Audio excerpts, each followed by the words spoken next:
আমরা এখন উঠতে চলেছি ডক্টর ভূপেন হাজারিকা সেতু, ভারতবর্ষের মধ্যে সবথেকে বৃহত্তম।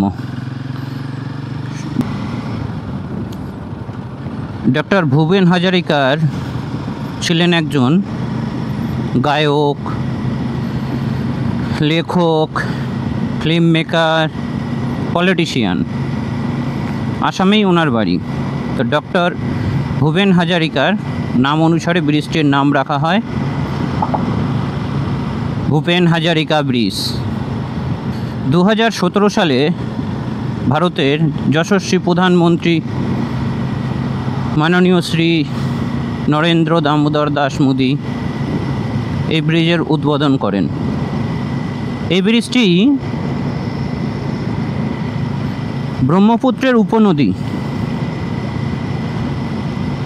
লোহিত এর উপর অবস্থিত। ব্রিজটির দৈর্ঘ্য 9.15 কিলোমিটার। এই ব্রিজের ফলে অরুণাচল প্রদেশ এবং আসাম রাজ্যের মধ্যে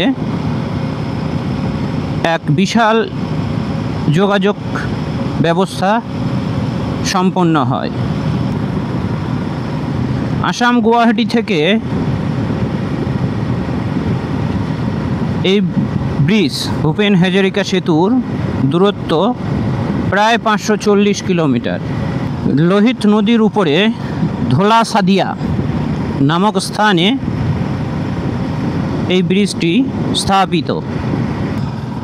এই ব্রিজটি চওড়ায় 40 ফিট, অর্থাৎ এদিক থেকে এই দিকে আমাদের ব্রিজটা হচ্ছে 40 ফিট। স্প্যানের সংখ্যা হচ্ছে 183টি। এর সবচেয়ে বড় স্প্যানের দৈর্ঘ্য হচ্ছে 50 মিটার। 26/5/2017 সালে ভারতের যশস্বী প্রধানমন্ত্রী শ্রী নরেন্দ্র দামোদর দাস মোদী এই ব্রিজের উদ্বোধন করেন। অরুণাচল শহরের রাজধানী ইটানগর থেকে এই ব্রিজের দূরত্ব প্রায় 300 কিলোমিটার।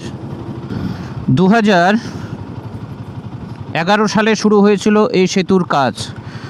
খরচ হয়েছিল 950 কোটি টাকা। ভাই মেরা এক ফটো খিঁচ দো।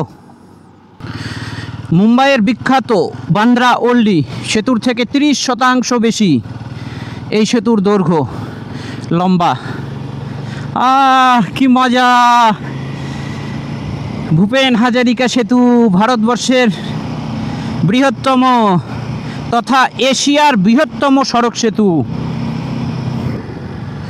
2015 সালে কেন্দ্রীয় সরকার সেতুটির উন্নয়নের জন্য আরও 15,000 কোটি টাকা বরাদ্দ করেছিল। এই সেই সেতু। 3 সালে এই সেতুটি নির্মাণ করার জন্য প্ল্যান তৈরি করা হয়েছিল।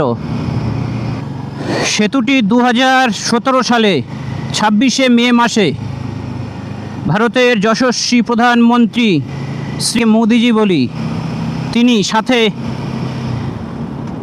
অমর অক্ষয় আমাদের লোক এখনও জীবিত নীতিন গাডকারি, যেনাকে সব দেশ চায় তিনি যেন সড়ক মন্ত্রী হন, ওনার সাথে যৌথভাবে এই ভূপেন হাজারিকা সেতুটির উদ্বোধন করা হয়।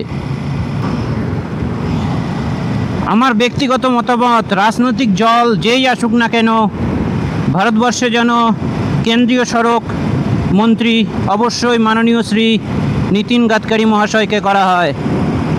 অ্যাটলিস্ট আমাদের মতো বাইকারদের একটু তো সুবিধা হবে এদিক থেকে ওদিক ছুটে বেড়াতে।